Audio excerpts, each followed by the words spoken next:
Sabay-sabay tayo, itaas ang kamay. Dungang gihart ang sabay-sabay tayo dance trend sa TikTok ni Kapuso Marian Rivera.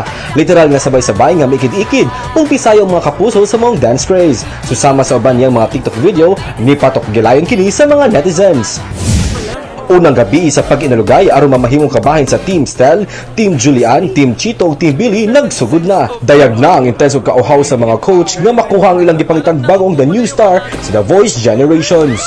Maong ihay sila og gimmick aron makuha lang ang ilang gustong contestants nga masud sa ilang team. Samtang sa Voltes 5 Legacy, nagkaduol na gyud ang nahibiling duha ka semana aron masaksihan ang gipaabot nga panagsangka sa Voltes 5 team o Boa Zenian Empire. Nasayra na ni Prinsipe Zardos ang traidor silang Empire nga si Oslak kinsa nagtanom og bomba sa iyang palasyo. Apan, adunay giandam ang Boa Zenian Empire alang sa ilang gihulagwang labing ginakusgang beast fighter nga posibleng magpatumba sa Voltes 5 team. Dungan tang sayran kina matagabi pagkahuman sa 24 oras.